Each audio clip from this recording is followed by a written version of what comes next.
Hello students, welcome to today class. Today topic is perineal care. You know, this concept will come in the nursing foundation unit number 3, meeting a special needs of a patient. In that we have seen the meeting the elimination need, isn't it? No, elimination need. We have seen there is a catheter, isn't it? No, and what are the types of enema and how to treat the constipation.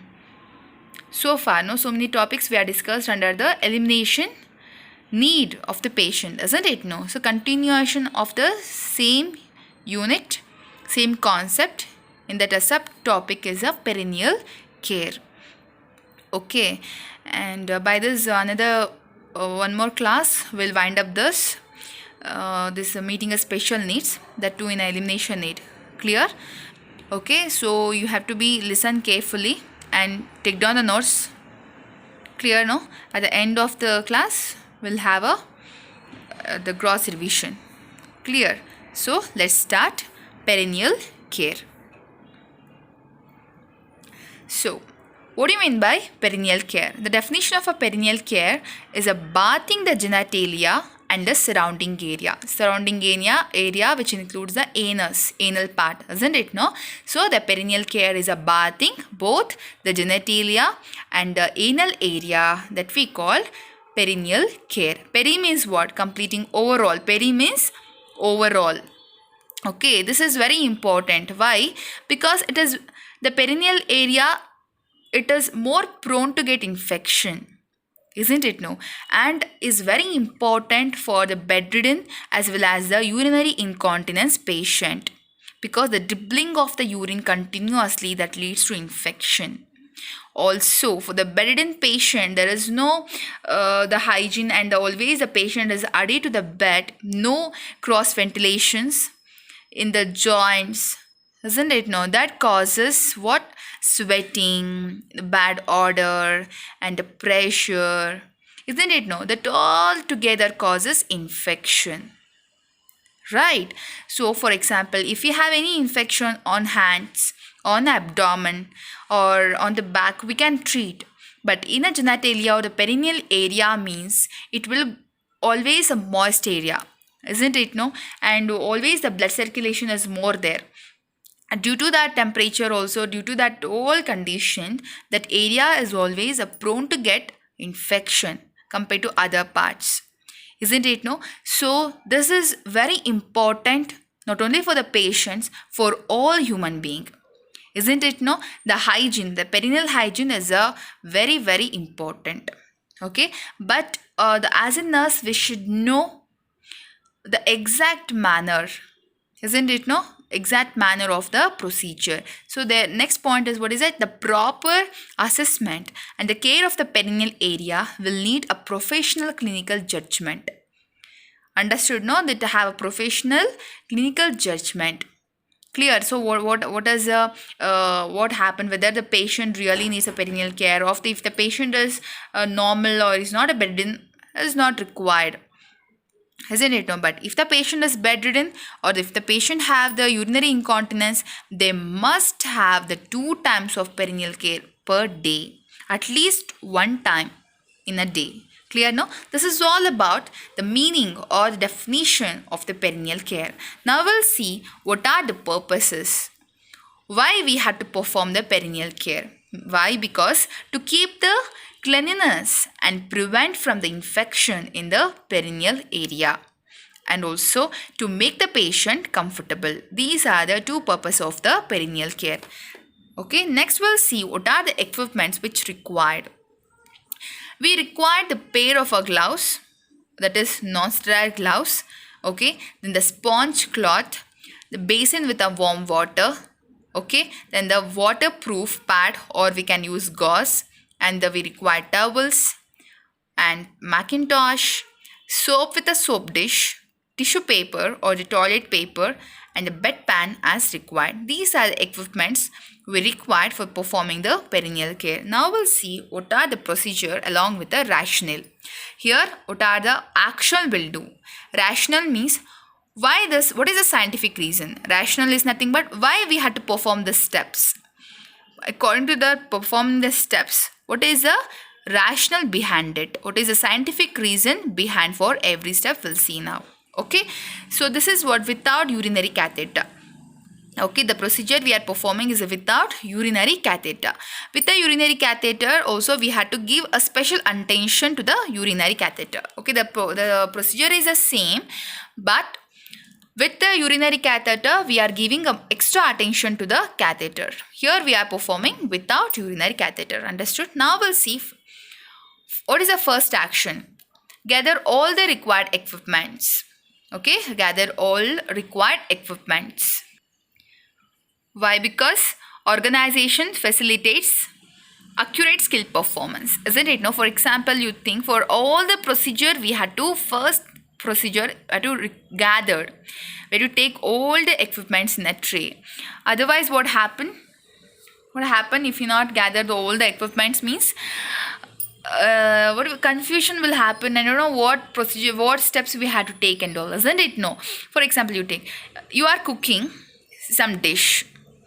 If you are arrange all the required things for your cooking, it will easy for you to cook properly. Otherwise, if the mustard seed somewhere, if the chili powder somewhere, if the rice is somewhere, searching only, it will consume a lot of time, isn't it? No.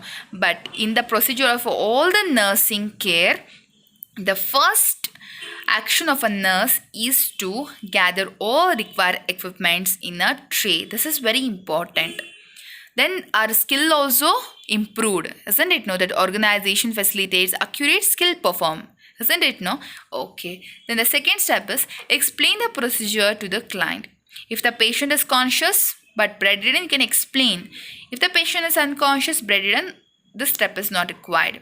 And if the patient is conscious and if you explain the procedure, what is the rationale behind it? Providing the information foster the cooperation, isn't it? Then if you are explaining means the patient is giving 100% of cooperation for you, isn't it? No. Then the third action is perform hand hygiene and wear the gloves. Wear on gloves. Why? To prevent the spread of infection. And the fourth step, we had to perform close the door to the room and place the screen. Why? To protect the client privacy, isn't it? Not to maintain the client privacy. After all things, we had to raise the bed to the comfortable height. Why?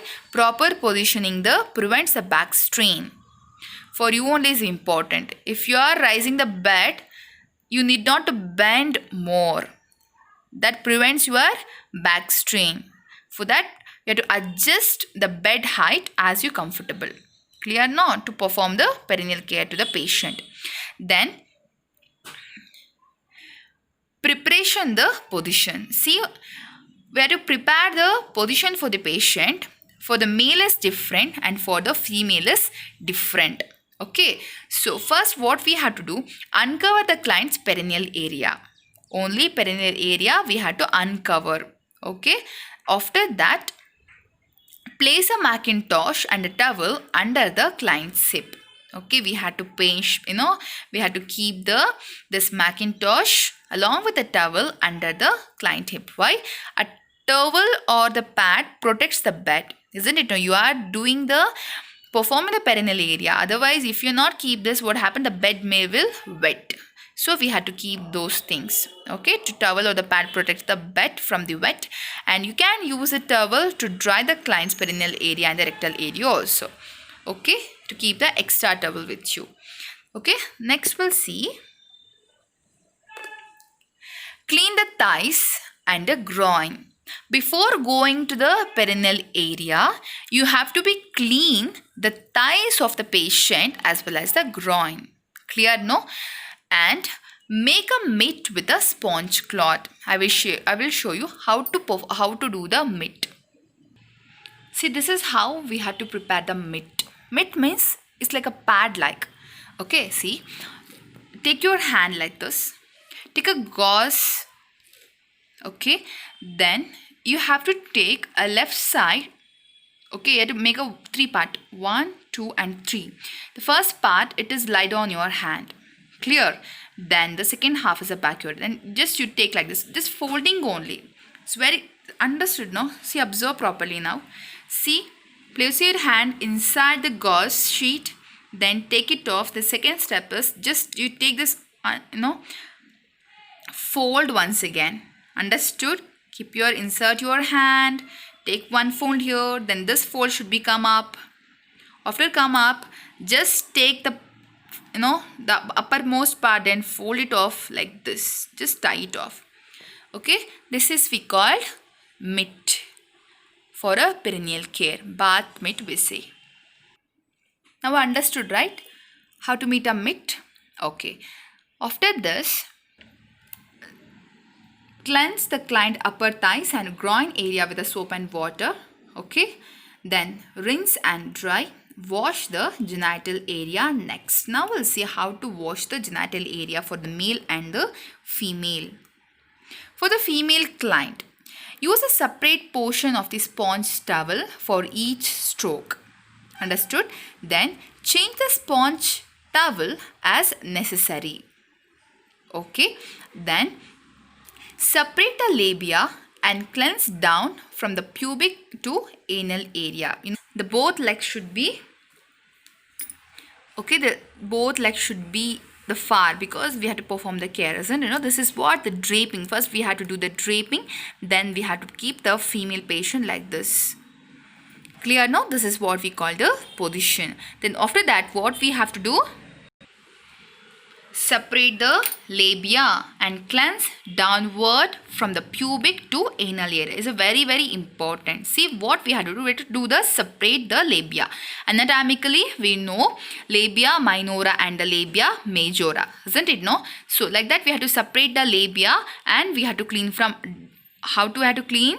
Downwards from the pubic to anal area, isn't it? Now this is what the pubis, from pubis to anal area. Why? Because from the least contaminate area to the most contaminate area. Anal area is the most contaminate, isn't it? No? So we have to come from downwards cleaning. Clear? Then wash between the labia, including the urethra meatus and the vaginal area. We have to clean this urethra as well as the vaginal meatus also. And rinse well, a pat dry. Or after rinsing well, we had to patting for the dry. So the question is, why we had to do from the downwards? Isn't it? No, why we had to perform from the pubic area to anal? Because cleanse from the pubis towards the anus to wash from the clean to the dirty area. That preventing the contaminating the vagina area and the urinary meatus with the organisms from the anus.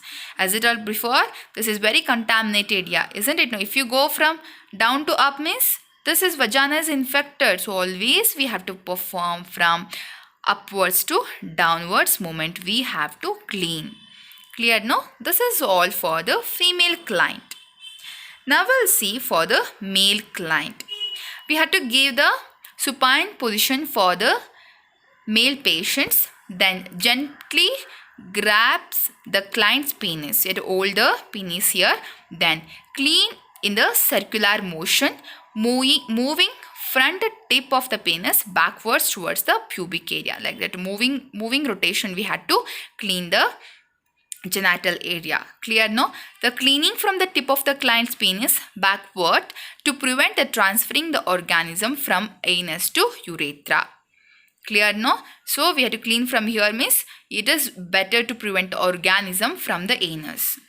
Then third point is, in an uncircumcised, in the condition. Okay, uncircumcised means what? The skin is stick on to here.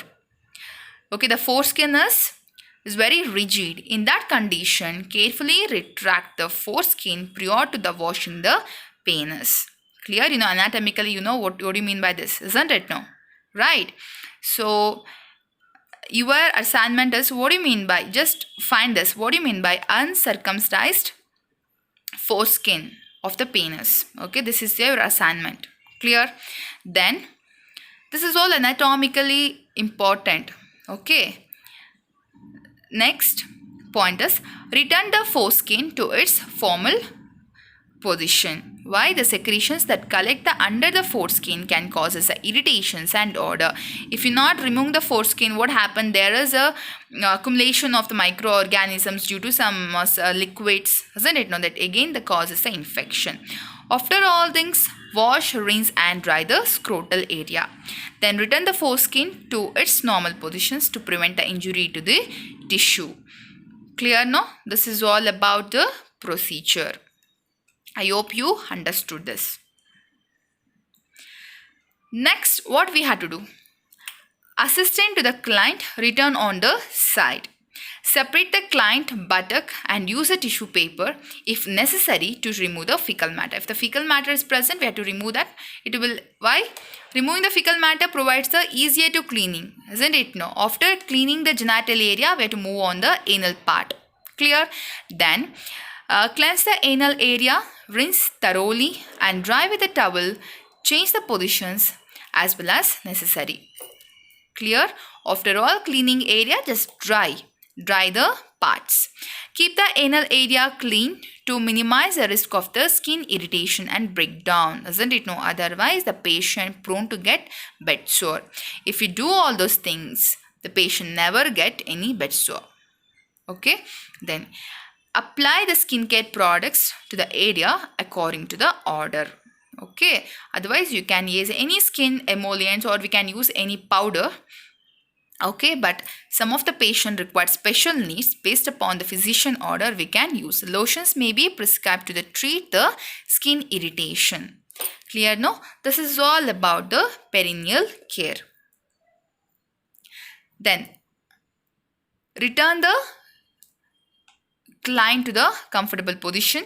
Okay, after all care, just we have to return the client to the comfortable positions. Why? To provide for the comfort and the safety. Then after, remove the gloves and perform the hand hygiene to prevent the spread of infection. After all the care, the nurse's role is to document the procedure. It is a very legal thing. Okay, document the procedure describing the client's skin conditions. Okay, during the care, what are you are observing the skin condition, you just mention in that. Then after that, you do the sign in the chart. If you do the documents, what is the rationale behind it? To provide the continuity of a care, isn't it? A next shift nurse, you are performing the first shift. Then the second shift nurse know what are the care you performed, what left she going to perform. So that will give the continuity care of the patient, isn't it? No. Then sign the chart will help you. Giving the signature maintains a professional accountability. Clear? This is all about the perineal care. If you have any doubt, you can make clear. Okay, update your notes properly. Another 2 classes, just we finish this elimination need. Okay, thank you.